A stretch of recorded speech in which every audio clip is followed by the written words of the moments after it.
1996లో మహబూబ్ నగర్ ప్రజలకు సేవ చేస్తూ వారి మధ్యలో ఉంటూ వారిలో ఒకరిని అనిపించుకోవాలని చెప్పి రాజకీయంలో దిగడం జరిగింది. విదేశాలలో 25 సంవత్సరాలు ఉన్న తర్వాత మన వాళ్ళు, మన సొంత ఊరు వాళ్ళు, మన సొంత జిల్లా వాళ్ళు, వాళ్ళతో జీవితం గడపాలని చెప్పి వాళ్ళ సుఖ దుఃఖాలన్నింటిలో కూడా భాగస్థుని కావాలని చెప్పి ఆనాడు రాజకీయంలోకి నేను దిగడం జరిగింది. సీటు వచ్చినా, సీటు రాకపోయినా, ఓడిపోయినా, గెలిచినా ఎల్లప్పుడూ ప్రజల మధ్యలో ఉన్నవాడిని. 1996లో పోటీ చేశాను. 98లో పోటీ చేయడం జరిగింది, బీజేపీకి వెళ్ళి. 99లో పోటీ చేసి బీజేపీ తరఫు నుంచి గెలవడం జరిగింది. దాని తర్వాత 2004లో సీటు రాకపోయినా పార్టీతోటే ఉండడం, ప్రజల మధ్యలోనే ఉండడం, మహబూబ్ నగర్ ప్రజలతోటే ఉండడం జరిగింది. 2009లో ఇక్కడ నుంచి కేసీఆర్ గారు మహబూబ్ నగర్లో నిలబడతారు అని చెప్పి 11 రోజుల ముందే నన్ను చేవెళ్లకు షిఫ్ట్ చేసినప్పుడు కూడా తెలంగాణ కోసం కేసీఆర్ గారు పోరాడుతున్న దాన్ని చూసి వారికి మహబూబ్ నగర్లో తప్పక అవకాశం ఇవ్వాలని చెప్పి నేను ఒక్క మాట కూడా మాట్లాడకుండా చేవెళ్లకు షిఫ్ట్ అయిపోయాను. అక్కడ 9,000 ఓట్లతోటి ఓడిపోయిన తర్వాత మళ్ళీ మన మహబూబ్ నగర్ ప్రజల్లోనే కేసీఆర్ గారు నాకు తెలంగాణ సాధించుకునే దాంట్లో తెలంగాణను తీసుకొస్తామనే ప్రేరణతో తప్పక తెలంగాణ వస్తుంది, మన తెలంగాణ ప్రజలు ఏదైతే ఇన్ని సంవత్సరాల నుంచి వాళ్ళందరూ నష్టపడ్డారో వారికి అందరికీ కూడా మన తెలంగాణ సాధించి పెట్టాలి, ఉద్యమంలో నీవు కూడా నాతో పాటు రావాలి అని చెప్పినప్పుడు నేను ఒక పెద్ద అదృష్టంగా వారితో చేరడం జరిగింది. వారు నాకు ఆ అవకాశం ఇచ్చినందుకు నేను చాలా చాలా చాలా సంతోషంగా ఉన్నాను. ఎందుకంటే ఆనాడు రస్తా రోకోలు కానీ, వంట వార్పులు కానీ, రోడ్లు దిగ్బంధం చేయడం కానీ, ఇవన్నిటితోటి జైలు కూడా, మహబూబ్ నగర్ జైలు కూడా 3 రోజులు జైలు కూడా పోవడం జరిగింది. రైల్వే కేసులు కూడా మా మీద ఎన్నో ఉండడం జరిగింది.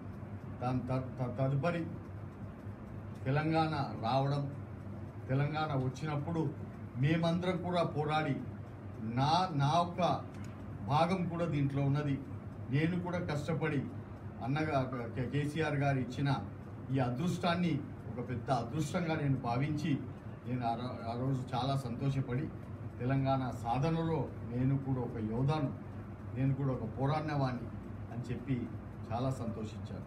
దాని తర్వాత కేసీఆర్ గారు నాకు సీట్ ఇవ్వడం, దాని తర్వాత నేను మళ్ళా టీఆర్ఎస్ నుంచి ఎంపీ అయిన తర్వాత, ఎంపీగా గెలిచిన తర్వాత కేసీఆర్ గారు నాకు ఒక ఉన్నతమైన స్థానంలో వారు నాకు టీఆర్ఎస్ పార్టీలో అంటే తెలంగాణ తరఫు నుంచి మొట్టమొదటి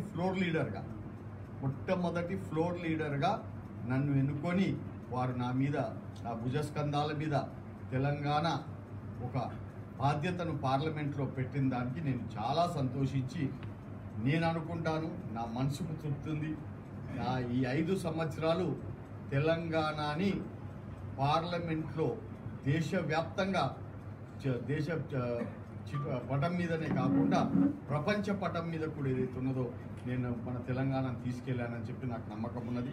అక్కడ నాతో పాటు ఉన్న ఎంపీలతోటి అందరితోటి కలిసి నాతో గెలిచిన 11 మంది, దాని తర్వాత మాకు 3 మంది యాడ్ అయ్యారు, 14 మంది అందరం కూడా కలిసి తెలంగాణకు రావాల్సిన హక్కులు 67 సంవత్సరాలు దోపిడీ అయిన తెలంగాణని అక్కడ ఢిల్లీలో స్టేట్ రీఆర్గనైజేషన్ యాక్ట్లో ఏవైతే పొందుపరుచున్నాయో, ఎయిమ్స్ కానీ, లేకపోతే హైకోర్టు కానీ, లేకపోతే ఎన్వైర్న్మెంట్ క్లియరెన్సెస్ కానీ, ఇవన్నిటి కోసము రైల్వే జోన్స్ కానీ, వీటి కోసం అన్నిటి కూడా పోరాడి నా తెలంగాణ వాణిని, తెలంగాణ ప్రజల వాణిని అందరినీ కూడా ఢిల్లీలో వినిపించి మెప్పు పొందానని చెప్పి కూడా నేను అనుకుంటున్నాను. అంతేకాకుండా ఈ 5 సంవత్సరాల టర్మ్లో నా మహబూబ్ నగర్లో కూడా అత్యధిక నిధులు కూడా తీసుకొచ్చి పాస్పోర్ట్ కేంద్రం ఎక్కడ లేకున్నా కానీ పాలమూరు బిడ్డల కోసం పాస్పోర్ట్ కేంద్రం పెట్టించి CCI అనేది కాటన్ పర్చేసింగ్ వాళ్ళు మన రైతాంగం అందరూ కూడా బాధలు పడుతుంటే వారి కోసం ఒక CCI సెంటర్ని కూడా మనం అందరూ కూడా ఇది ఏర్పాటు చేసుకొని పోయిన సంవత్సరం 350 కోట్లు దాంట్లో టర్నోవర్ ఉంటే ఈ సంవత్సరం 750 కోట్ల టర్నోవర్ కూడా అది చేస్తున్నదన్న సంగతి మీ అందరికీ తెలియాల్సిన అవసరం ఉంది. అంతేకాకుండా ఎంతో ఆంక్షతోటి ఎన్నో రోజుల నుంచి ప్రజలందరూ కూడా అల్లాడి వాళ్ళ కోరిక డబులింగ్ అనేది రైల్వే డబులింగ్ అనే దానిని కూడా సాధించి కేంద్రంలో ఉన్న మంత్రి గారితో రిక్వెస్ట్ చేసి ఈ ప్రాజెక్ట్ను కూడా తెప్పించుకొని ఆల్మోస్ట్ పూర్తి అయ్యే స్టేజ్కు తీసుకొచ్చామని కూడా తెలియజేస్తుంది.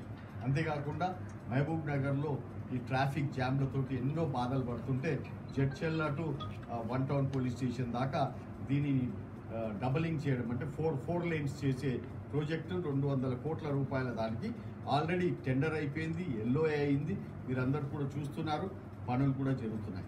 అంటే అటువంటి దానికి ఎన్నో వర్క్స్ చేయడం. అంతేకాకుండా పాలమూరు లిఫ్ట్ ఇరిగేషన్ ఏదైతే మనకు కేసీఆర్ గారు మన బిడ్డలందరి మహబూబ్ నగర్ బిడ్డలందరూ కూడా వలసలు పోకూడదు, వాళ్ళందరూ కూడా ఇక్కడ జీవితం ఉండాలి, ఎన్నో సంవత్సరాల నుంచి మనకు నీళ్లను దోపిడీ చేశారు, అటువంటివి మనకు రిజర్వాయర్లు కట్టి నీళ్ళు ఇవ్వాలని చెప్పి 20 లక్షల ఎకరాలను సాగు చేయించాలని చెప్పి వారు వేసిన ప్రణాళికకు కేంద్రం నుంచి కావాల్సిన ఎన్వైరన్మెంట్ క్లియరెన్సెస్ అన్నిటిని కూడా సాధించాలని చెప్పి నా మనసుకు తృప్తిందని చెప్పి నేను తెలియజేస్తున్నాను. ఇన్ని మంచి అవకాశాలు నాకు కేసీఆర్ గారు ఇవ్వడం జరిగింది.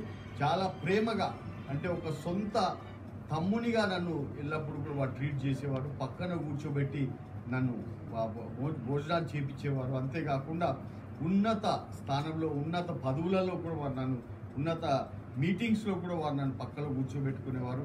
పెద్ద మీటింగ్స్లో ఫర్ ఎగ్జాంపుల్ మన తెలుగు ప్రపంచ సభలు ఎప్పుడైతే అయ్యాయో ప్రపంచానికి చూపించే విధంగా ఆనాడు కూడా నన్ను వారు పక్కల్లో కూర్చోబెట్టుకొని వారు నాకు ఎంతో ప్రేమగా ఆదరంగా వారు నన్ను చేయడం జరిగింది. నా బర్త్డే ఏదైతే అయిందో పోయిన సంవత్సరం, ఆ బర్త్డే నాడు వారు కేక్ కట్ చేసి నన్ను పర్సనల్గా ముద్దు పెట్టుకోవడం జరిగింది. అంటే అంతా నాకు వారు కూడా ఎంతో ప్రేమగా ఎంతో మంచిగా కేసీఆర్ గారు నన్ను ఒక తమ్మునిగా మంచి చూడడము, అది ఒక ఫ్యామిలీ మెంబర్గా చూడడం, ఒక ఉన్నత పదవిలు ఇప్పించడం, ఎన్నో విధాలుగా వారు నన్ను పైకి తీసుకొచ్చే ఇవన్నిటిని కూడా చూస్తున్న తర్వాత ఇవాళ నా పేరు అనేది మళ్ళీ ఈ ఎలక్షన్స్లో నా పేరు తీసేసి ఇంకొక వారికి ఏదైతే ఛాన్స్ ఇచ్చారో అది చూస్తుంటే ఎందుకు అది చేశారు, ఏమి చేశారు, ఏ విధంగా చేశారు అనే దానికి జవాబు మాత్రం నా దగ్గర లేదు. దానికి జవాబు ఎవ్వరు ఎట్లా ఏం చెప్పగలుగుతారు అనే దానికి, ఎందుకంటే నా మనసు పూర్తిగా నేను ఎప్పుడు కూడా ఇవాళటి దాకా కూడా మచ్చలేని రాజకీయం చేసిన వాడిని. అందరూ కూడా ఏపీ జితేందర్ రెడ్డి అంటే ఆల్ పార్టీ జితేందర్ రెడ్డి అనేవారు.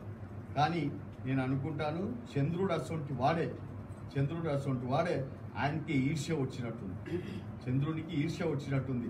అరే నాకే మచ్చ ఉంది, ఈ జితేందర్ రెడ్డికి మచ్చ లేదే అని చెప్పి నా మీద కొన్ని మచ్చలు పెట్టి ఆ మచ్చల ద్వారా నా సీటును తీసుకున్నారేమో అని చెప్పి నేను భావిస్తున్నాను. కానీ ఏది ఏమైనా కానీ కేసీఆర్ గారు ఏ విధంగా అయితే నాకు ఇంత మంచి చేసిన వారు ఇంకా ముందు కూడా నాకు ఏదన్నా మంచి ఆలోచించుంటారు కానీ చెడ్డగా ఆలోచించారు అని చెప్పి నేను అనుకుంటున్నాను. ఇదే విధంగా నేను ఇంకా వారితో పాటు ఉంటానని చెప్పి తెలియజేస్తాను. అంటే ఈ ఎపిసోడ్లో ఎప్పుడైనా మీరు ఫోన్ చేయడం కానీ వాళ్ళు మీకు ఫోన్ చేయడం కానీ జరిగిందా సార్? ఇవన్నీ స్కూటినీలు ఇవన్నీ వేస్ట్. చెప్పాల్సింది చెప్పాను. ఫోన్ వచ్చిందా, ఇది వచ్చిందా, పోయిందా, చేసిందా, అదంతా కూడా ఏదైతే ఉన్నదో that's all internal matters. Subscribe us and press the bell icon for more interesting updates.